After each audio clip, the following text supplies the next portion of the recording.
Кыргызстандын ички саясатында кызыктуу окуялар башталыш алдында турат. Анткени тандем маселеси али чечиле элек. Камчыбек Ташиевдин билдирүүлөрүн эки жактуу түшүндүрсө болот. Бир жагынан ал өткөн иштерге өкүнүп, күчү азайганын моюнга алгандай көрүнөт.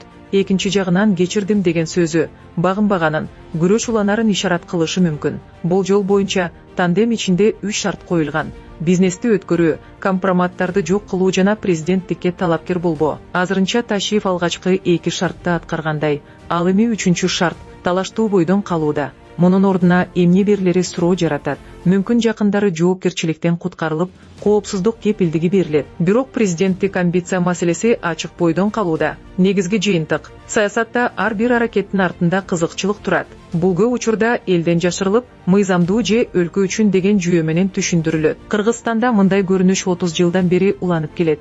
Мунун себеби кызыкчылыкка негизделген система жана коомдун талап койбошу. Ташиевке союздаш жок. Бир дагы союздаш жок. Ал өзүнүн оппозициялык күчтөрүн баарын талкалады. Жада калса ошол президенттикке келем деп Мадумаевден бери талкалады деп ойлойм. Акырында мынакей Садыр Нуркожоевичтин дагы бийлигин тартып алып, акырын тымызын бийликке келүү аракетин кылды. Ошондуктан мына эң жакын деген өзүнүн досун сатты деп эсептейм да мен. Билбейм сиздер кандай деп ойлойсуздар, сиздер тескерисинче ойлоп атасыздар, бирок ал ошол кадамдарга барды. Ошондуктан бир дагы союздаш жок. Ташиевке эл аралык колдоо жок. Ар бир өлкө жалгыз жашабайт. Жөнөкөй жарандардын кошуналары бардай эле мамлекеттердин да кошуналары бар. Алардын сырткы өнөктөштөрү бар. Аларга дагы адекваттуу кошуна, адекваттуу башкарган жетекчи керек. Ошондуктан алар Ташиевди адекваттуу деп эсептебейт. Ал ташбоор, бирок өзүн салмактап кармай албаган.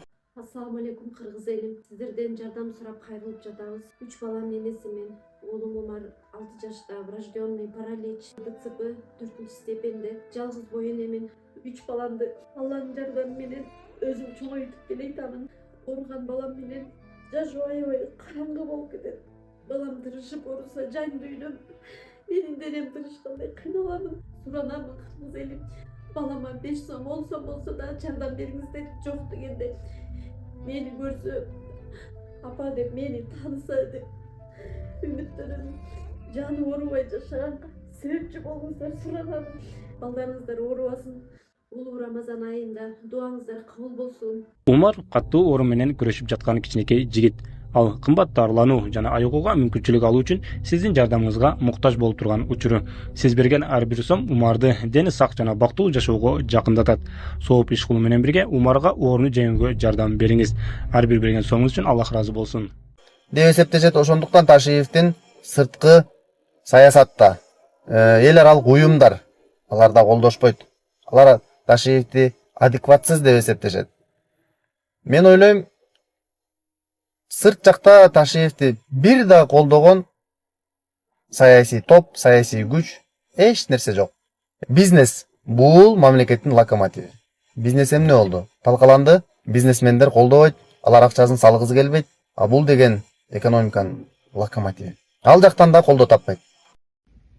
Ассаламу алейкум достор, урматтуу бир туугандар. Негизи жооп бербей эле коеюн дейм. Анан ар бир жерге Эртай мырза аябай мени белгилеп жооп бер деген маани калтырып атат. Биринчиден каза болгон кыздын үй бүлөсүнө терең кайгыруу менен көңүл айтам.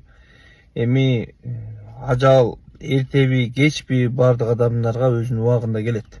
Анан жоопкерчиликтүү адамдар жооп бериш керек, туура түшүнөм анычы. Анан урматтуу бир туугандар, бир маселе бар да.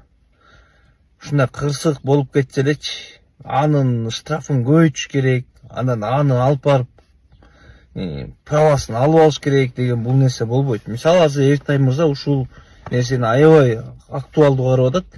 Жөөтмөктөн өткөрбөй койсоң, сразу правасын алалы дейт. Бул болбогон нерсе да. Урматтуу Эртай мырза, сиз блогерсизби, активистпи, мына ойлонуп көрсөңүз, сиз убагында айткансыз. Штрафтын баарын кымбаттатсак, 3 эсе кылсак, бардык нерсе азаят дегенсиз. Болдубу ошол? Баягы эле нерсе го. Штрафтын баарын кымбаттатабыз дедиңер да, кайра милицияларга коррупцияга жол ачып бердиңер. могул штрафты төлөгөндөн кыйыр келсе могуну эле мага берип кой дегенге таптак жол ачып бердиңер. Эми жөөтмөктөн клаус деген нерсеңер бул кызылдай эле мындайча айтканда коррупцияга жол ачуу, анан подстава кылганга оңой нерсе. Анткени кээ бир дөң баштар бар. Пешеходко туруп алат, өзү өтпөйт. Анан айнаң жок, өтпөй калды окшойт деп айдасаң, маңдайганга айт озот. Эмне аны өткөзбөгөн? Эми ал дөң баш өзү турат пешеходто, өтпөй эле тургандар бар. Кээ бир дөң баштар бар. Кулакка наушникти тыгып алган, маңдайында пешеходдун кызылы күйүп турат, ага карабастан өтүп келе берет да. Анан эмне кылалы? Айдоочунун деле укугу бар да. Кээ бирөө мас болболу эки жан карабай өтөт. Туура, айдоочуларда да күнөө бар. Бул эмне күнөө? Катуу айдаган күнөө. Шаар ичинен 40-50 миң айдасаң, эч качан тормуш тепсең токтобой калбайт, токтойт. Андыктан жоопкерчиликти карагыла. Туура, мен карабагыла дебейм. Штрафты кымбаттатасыңарбы? Же жана пешеходдон өтүп кеткендер сүрөткө тартып бересиңерби ийимге? Бир ошол жактарын карасаңар болот да. Анан сразу эле правасын алалы. Правасын алганда сиз эртең мисалы Эртай мырза сиз демилгечи болуп айттыңыз макул. Мына айтып мына камсыздандырууга эле аябай тим эле болуштуңуз. Жыйынтык чыгып атабы? Болгону штрафтын баарын кымбаттаталы деп сиз чыккансыз. Жыйынтык мүмкүн чыгып атканда, мүмкүн чыгып аткан. Бирок элдин каны кайнайт да кайра эле силер штраф кыла берсеңер, кайра эле правасын ала берсеңер,